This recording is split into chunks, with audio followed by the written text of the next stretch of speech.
This is for the players.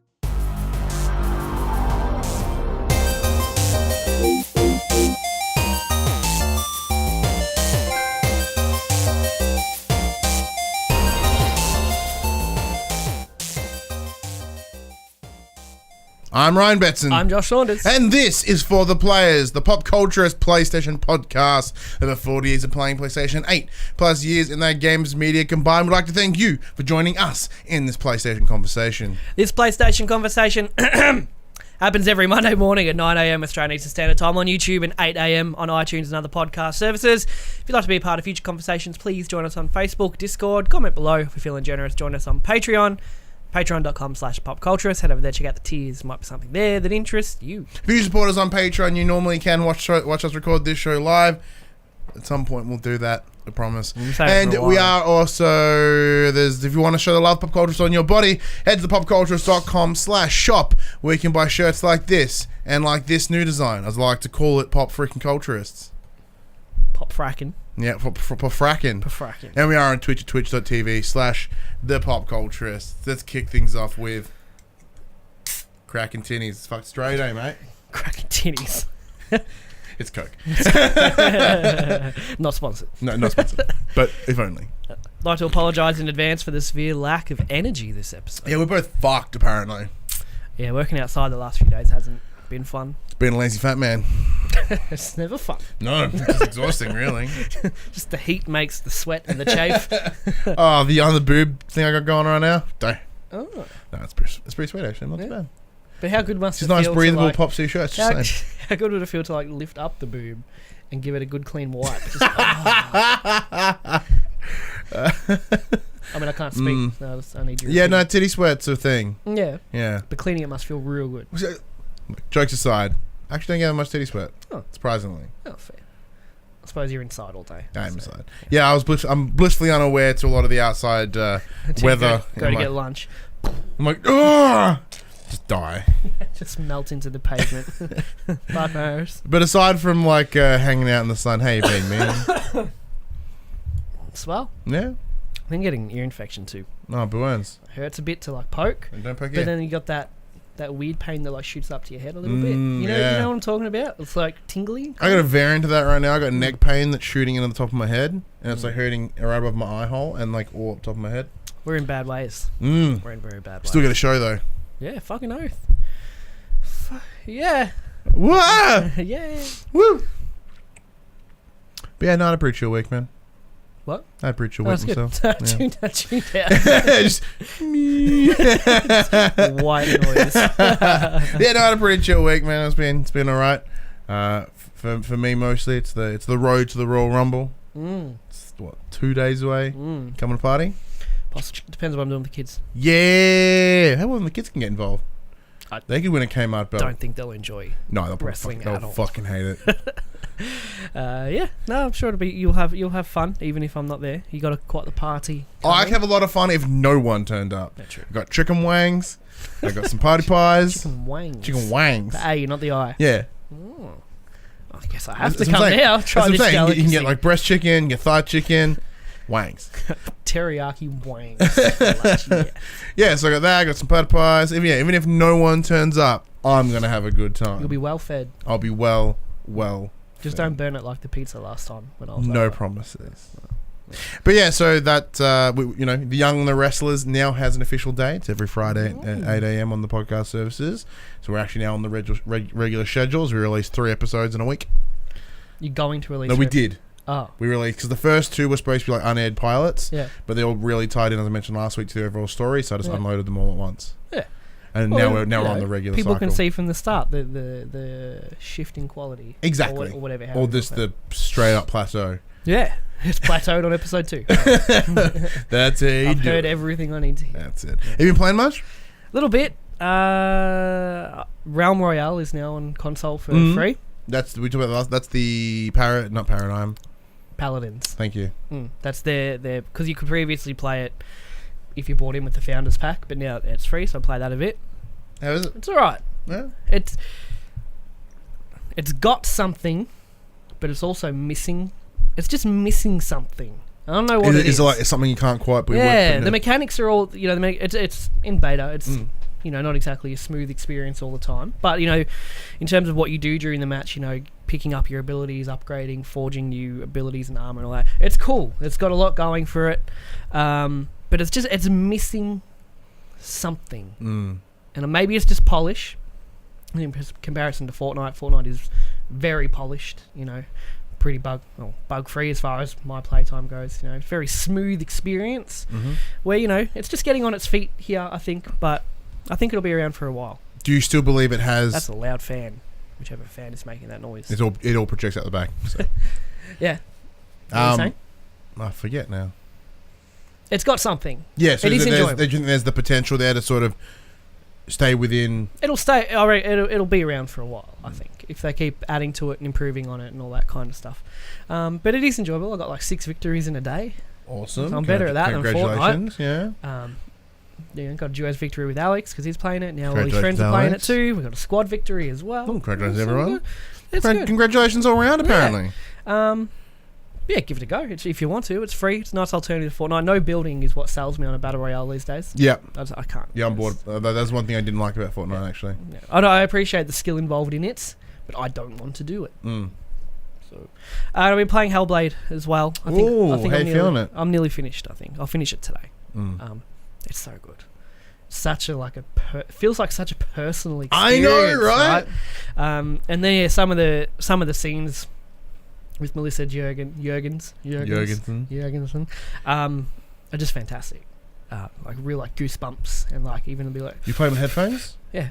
So you're getting the full surround sound. Yeah, getting the full surround. Isn't it jarring? It is, and you've got this. The darkness is talking to you, and it's really deep and foreboding. And you're like, oh, but all behind it is she can't do it. She can never do it. She's messed up.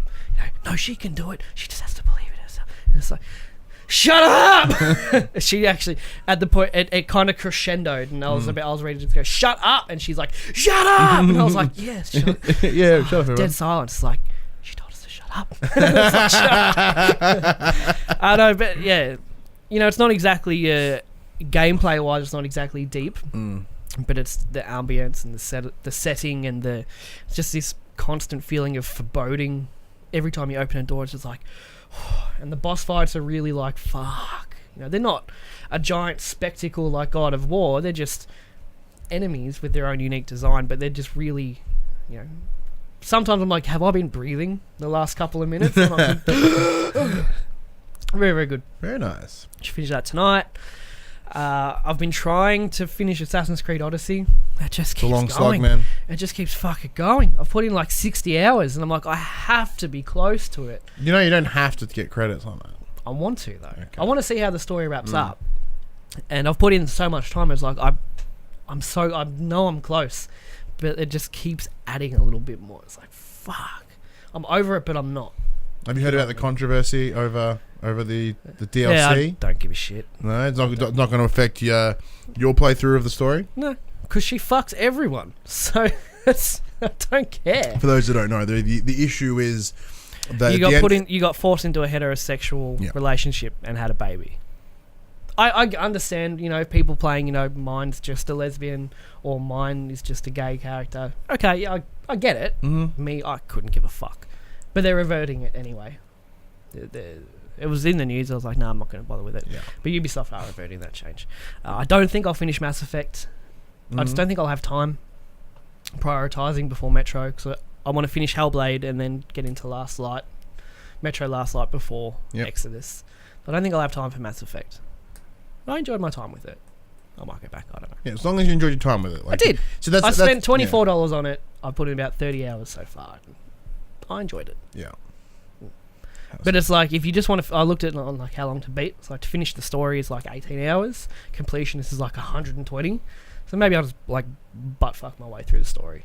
The problem is though, it's all because a lot of the stories are level capped. Yeah, so then you have to go fuck around and then come back. Yeah. There's a lot of systems. It can be pretty overwhelming. But I did enjoy my time. What about you? I've played primarily one game since last week. WWE 2K19.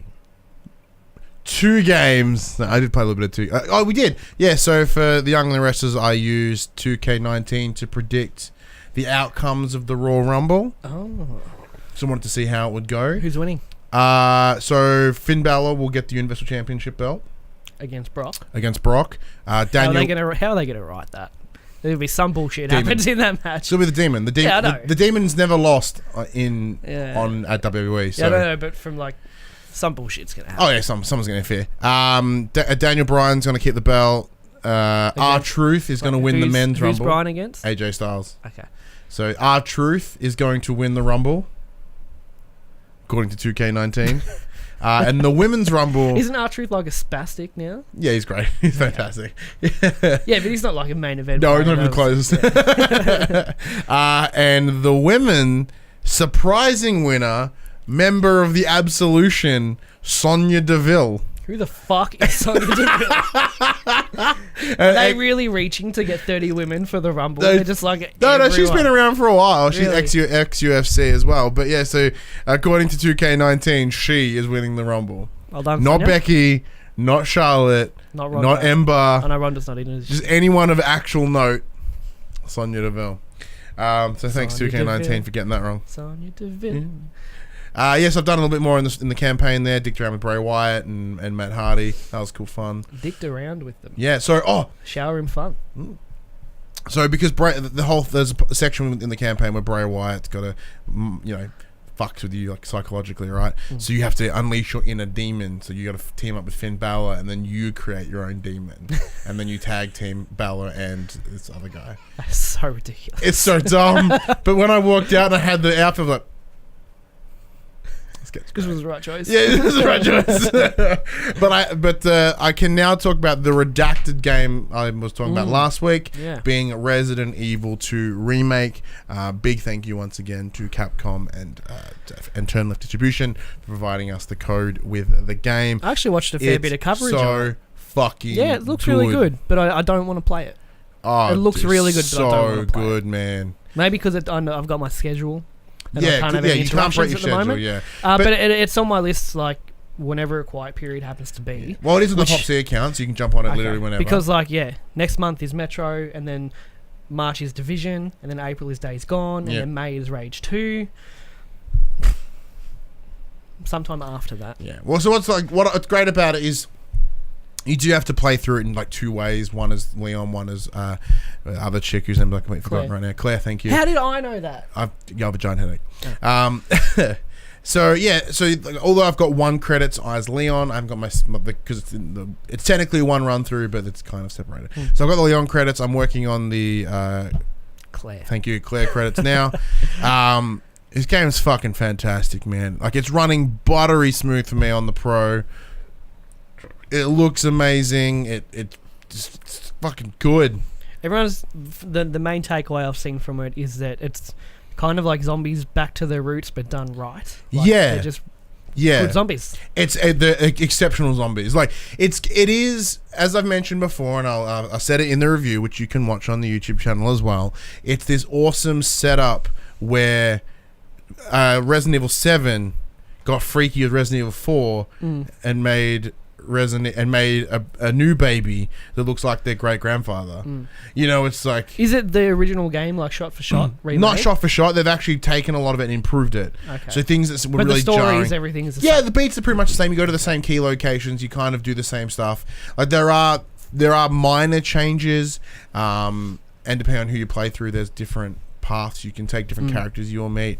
But yeah, no, it's good, man. Like, did they reuse the original voice acting tracks? Oh no, they recently redid it. Thank Christ. That's a shame. They should have dubbed them back in or something. Well, they do. There's no original voice, but you can put the original music in. Okay, so it's like, that's cool. Yeah, so that's a nice little touch. But no,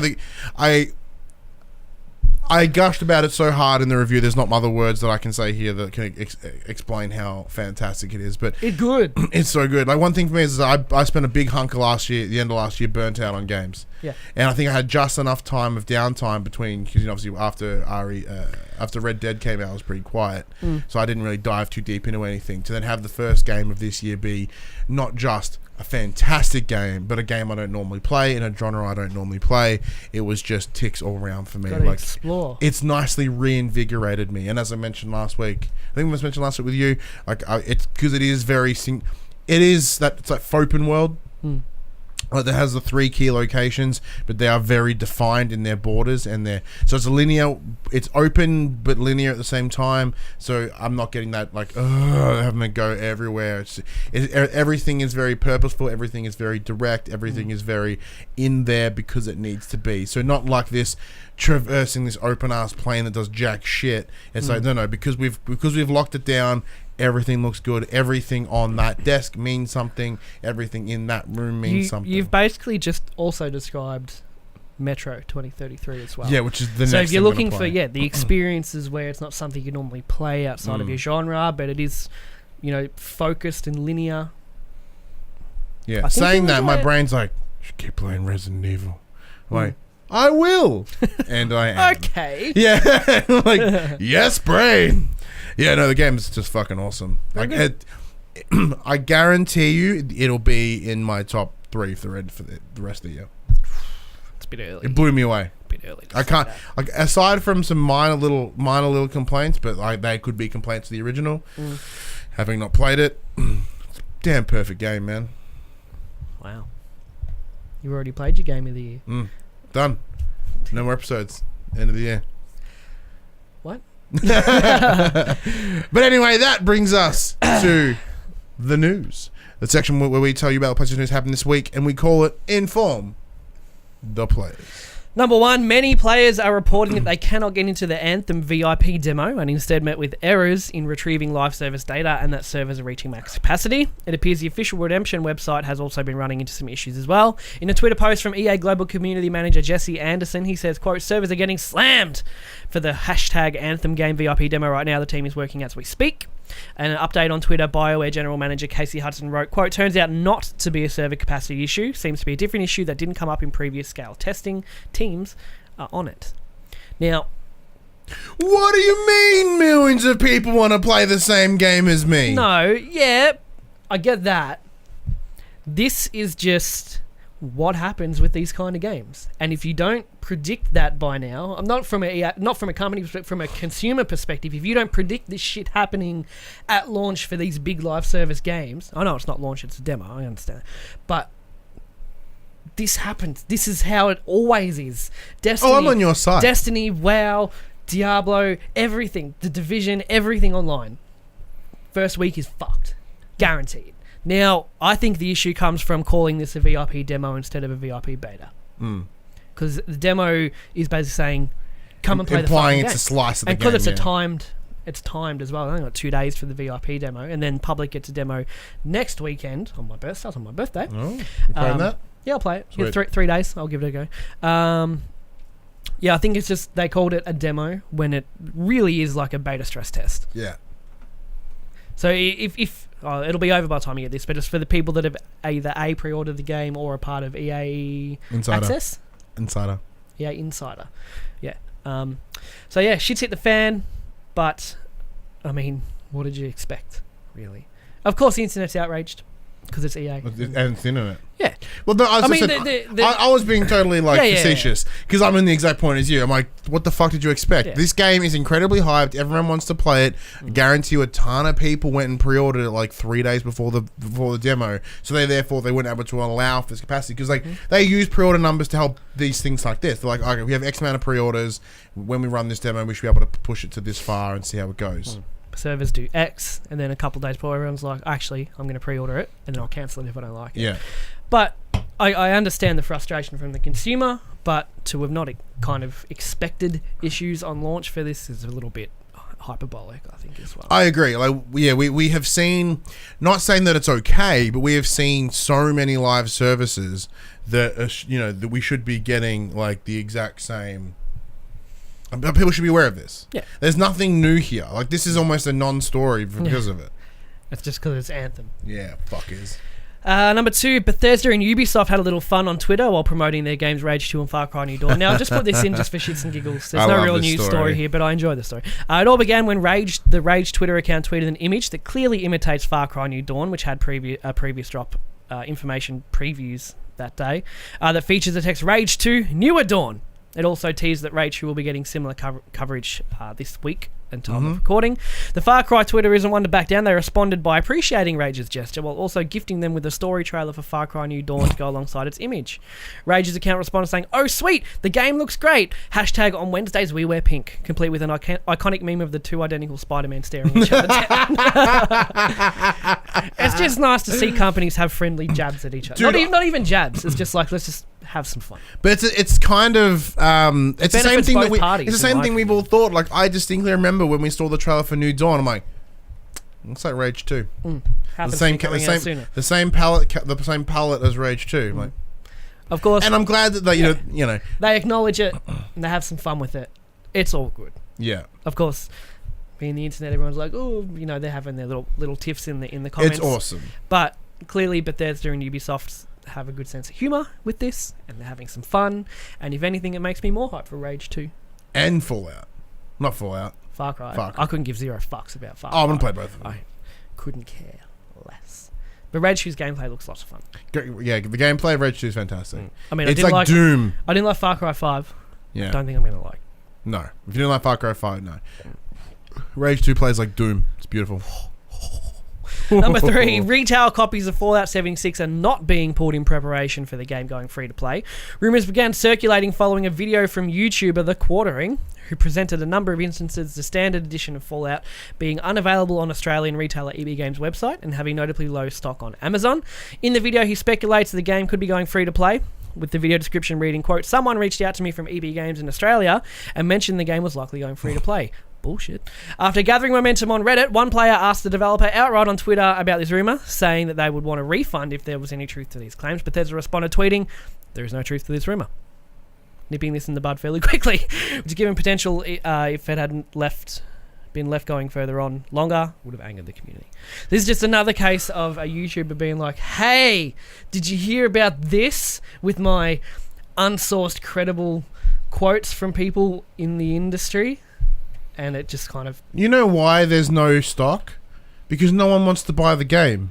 Yeah. Why would you, as a games retailer, want to stock a game that no one wants to buy?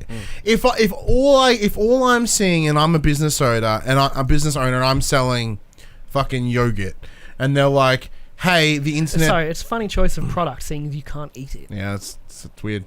So as they're like, "Hey, we've got this new peanut butter flavored yogurt," some people dig it. On whole, everybody hates it. But before release, I thought peanut butter yogurt was going to be the best fucking thing. So I ordered thousands of tubs of peanut butter yogurt. I'm not going to order any more peanut butter yogurt. I'm going to push through as much of that as I can and then probably not order it again. Say peanut butter yogurt is one more what they're time. doing with Fallout. You said that a lot. What? Peanut butter yogurt. Yeah.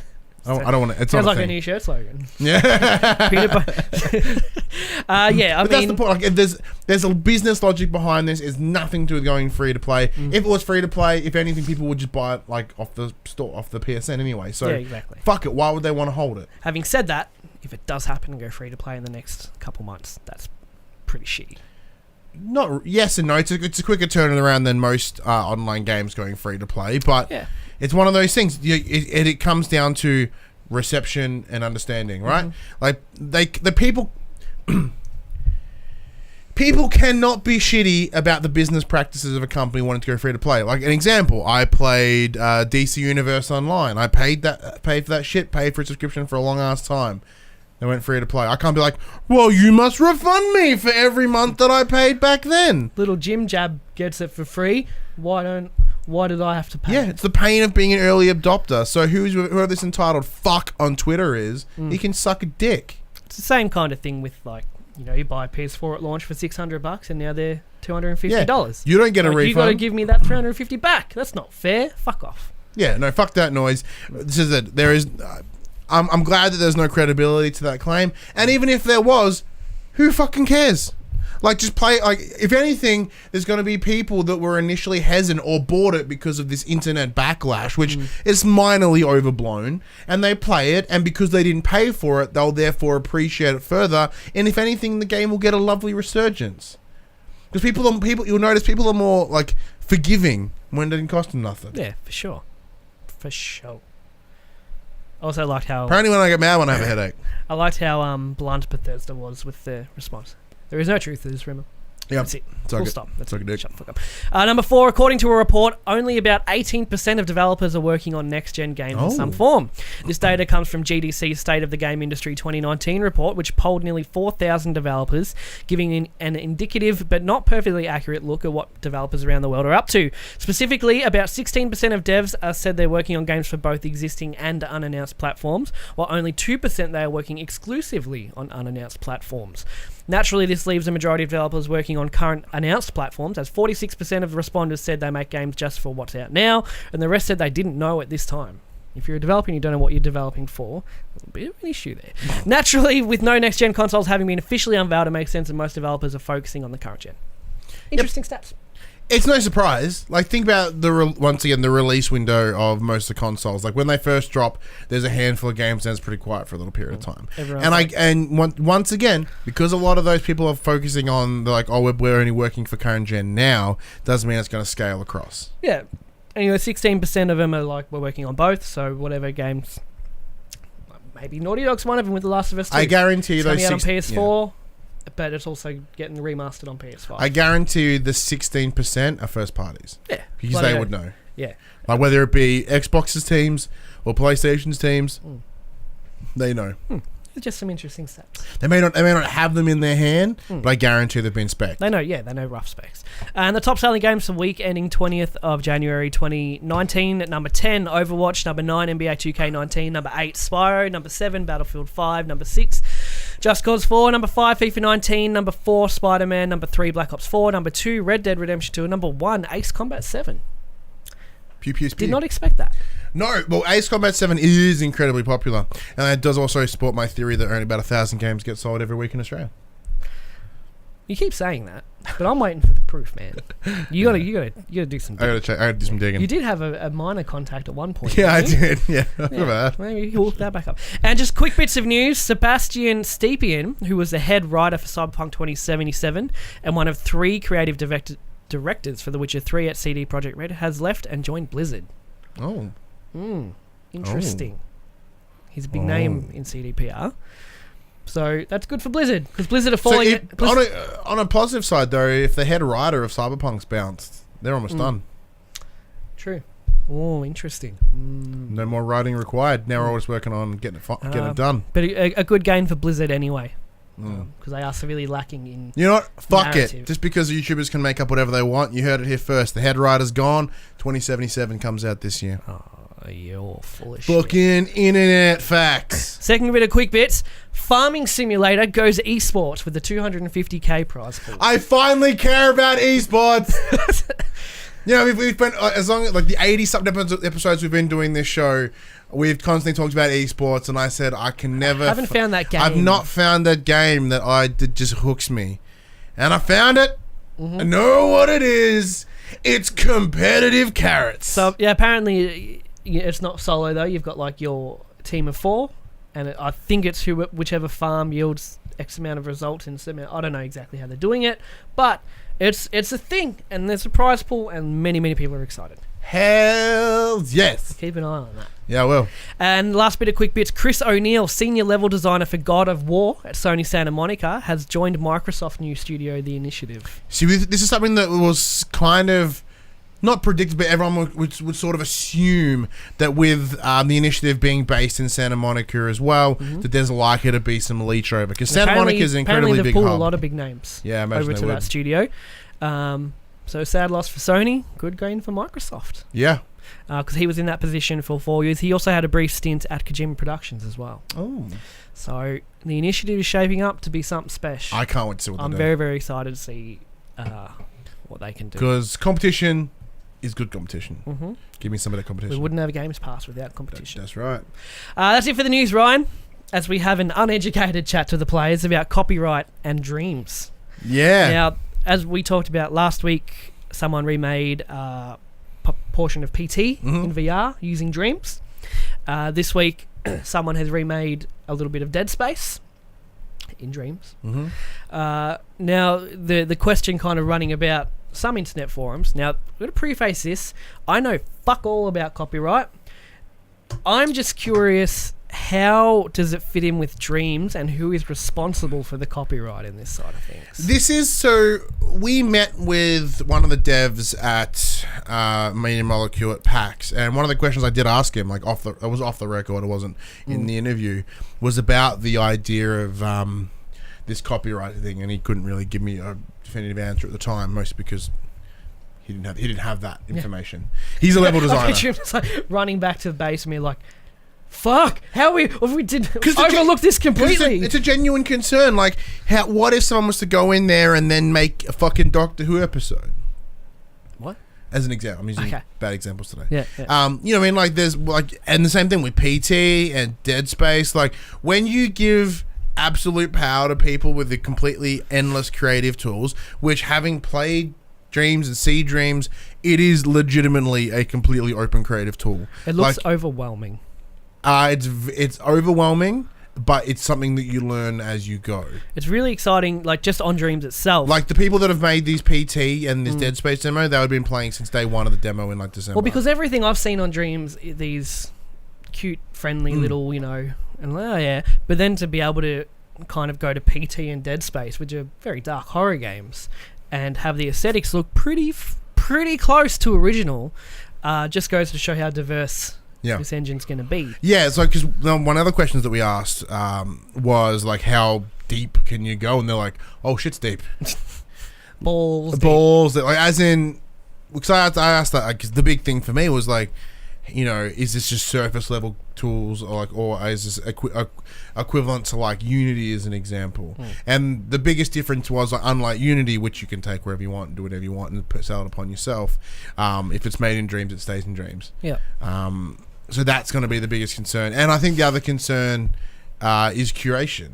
So all these people having the freedom to make whatever they want, like, how do you prevent? How do you prevent from someone making a level of do you know what the rating is of Dreams? I'd imagine it'd be like G or E for everyone. It'd have to be R, man. Because there's gonna be dicks. There's gonna be dicks. There's gonna be butt sex. Like, I'm gonna make. There's gonna be torture porn. Oh wow. I'm gonna make that. Yeah. No, but you know what I mean. Yeah. Like, or can you like ratings lock your game in the game? I would imagine so. And if the account's a minor account, like my son's is, it's R18 plus. It's like you can't.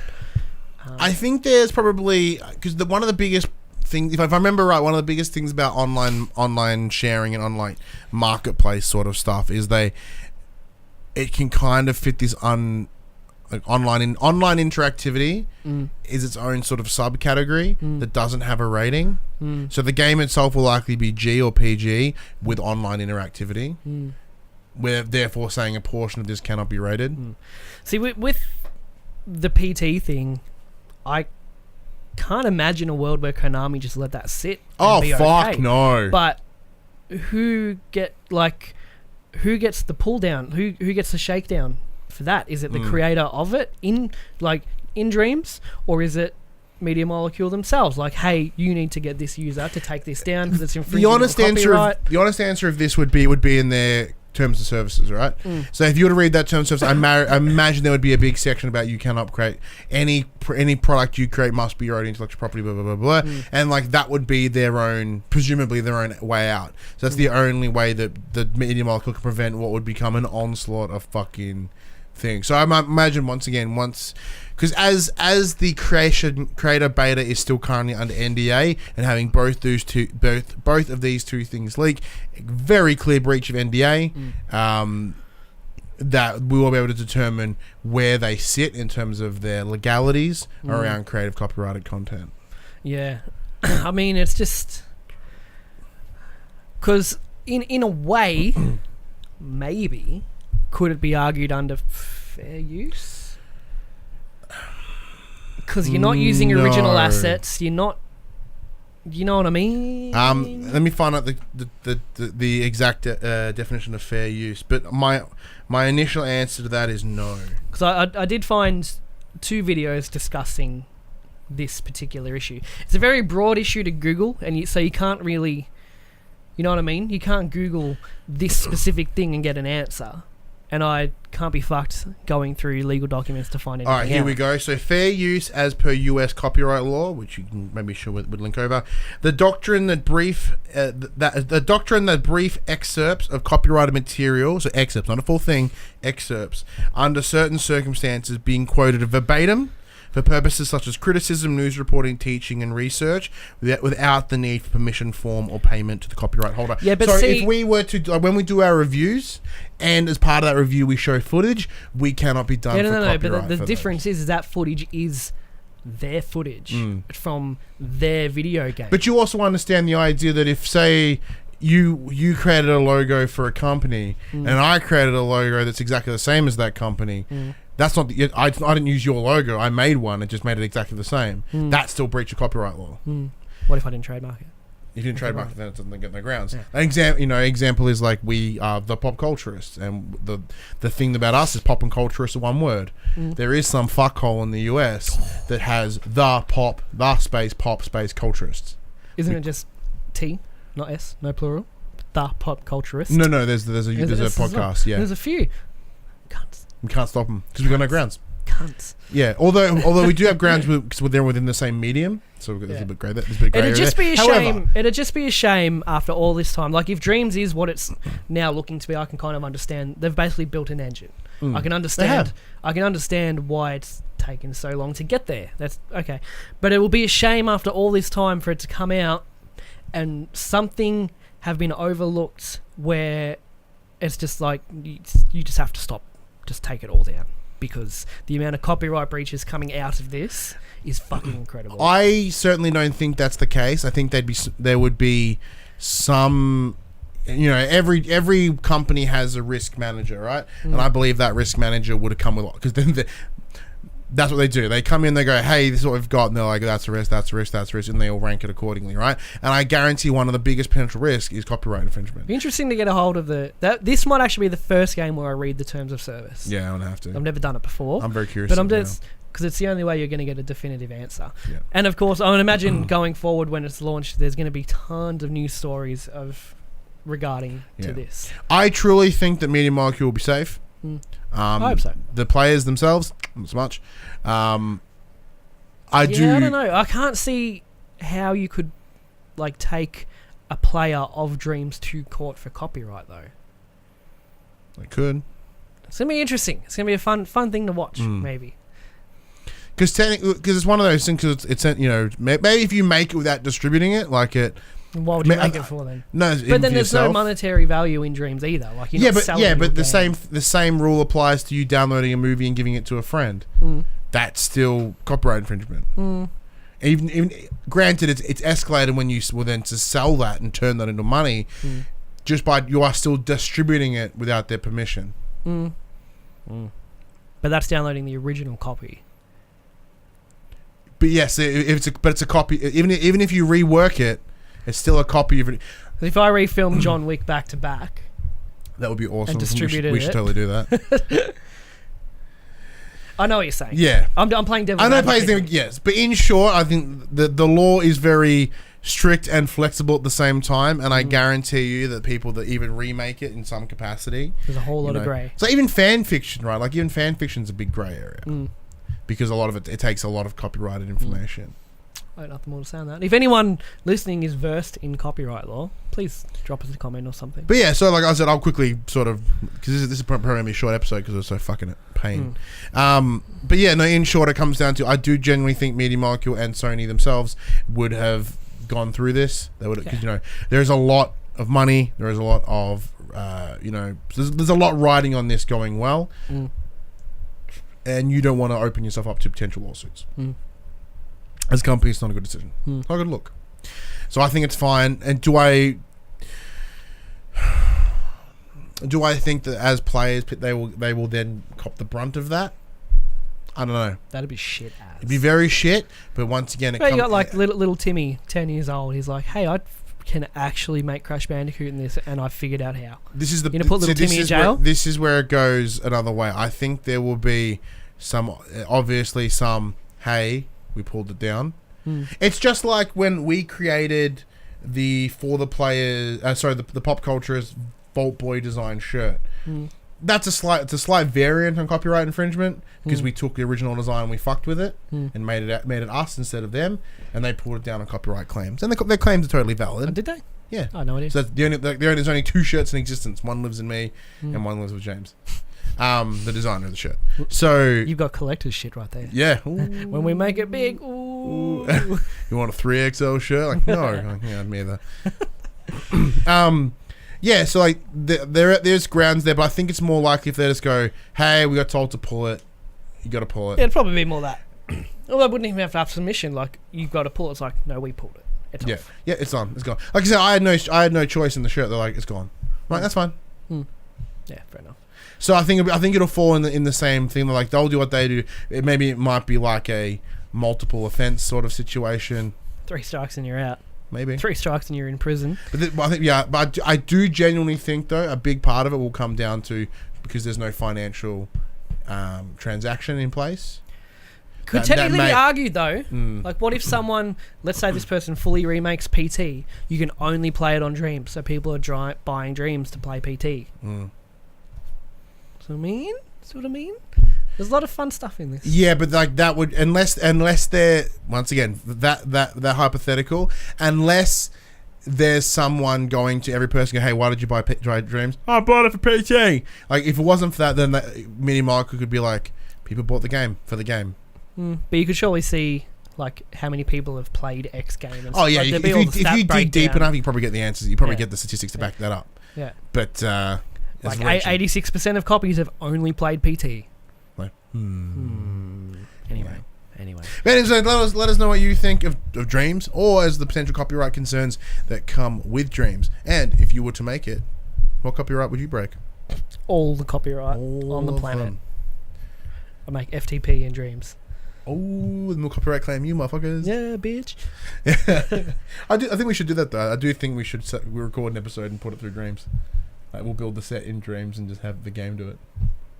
What, and have like 2 avatars sitting here, occasionally moving their mouth. Yeah, and then we'll play the episode just over the top of it, so that way anyone watching the video just. That'd be interesting. I'm down for it. If it comes out at all. But look, we don't know when Dreams is coming out, man. Dreams could be fucking years away. Goddamn better not be, because me and Michael are in some big old troubles if it is. But these are the games that are coming out this week in a section we call Coming. On the players. To the players. Well, shame.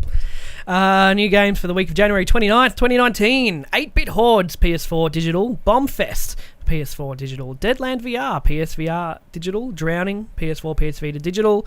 Genesis Alpha 1, PS4 Digital and Retail. Oh.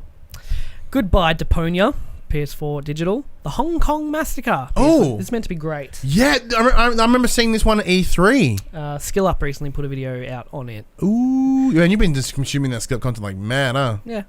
I've been watching him and the Layman Gaming, which is the one he does with his brother. Oh, yeah. Fuck, it's good. The Hong Kong Massacre, inspired by classic action movies, the Hong Kong Massacre places you at the centre of a hard-boiled revenge story filled with brutal cinematic shootouts and vivid underworld locations. Blast your way through the streets of Hong Kong in a fast-paced top-down shooter. So it's basically like Hotline Miami with amazing graphics. Yeah, I'm in. And apparently a killer soundtrack again as well. In. Yeah, that should be cool. Kingdom Hearts 3, of course. PS4. Don't care personally. We did as pop culturists to thank Jess for her support this year and doing all our socials. The Patreon did pay for her copy of Kingdom Hearts 3. Oh, very nice. Thank you. So be sure to go check Rockamummy on Twitch, because she'll no doubt be streaming Kingdom Hearts 3. Cool. So big thank you to Jess as always for being awesome. Thanks. Nightcry, PS Vita Digital. Royal Assault, PS4 Digital. Song of Memories, PS4 Digital Retail. Trainer V. They are not beebies. 18. Yeah. Trainer VR, PSVR, Digital. That's it. So obviously, the big standouts there is Hong Kong Massacre for us personally, but Kingdom Hearts will very likely be the big one. That is the title thumbnail for the drop. They normally, they put the game they want to push as like the title for the drop. Anything else to add? Not really. Because I'm not going to buy any new games this week. I'm going to likely play Resident Evil more. Maybe play some Metro. I did pick up Resident Evil 4 as well because I was like so in love with 2. I'm like, man, I don't have 4 on PS4. I have it on PS2. Fuck playing PS2. Is it on here? No, it's supposed to be in the other room. Oh, the actual game. Yeah.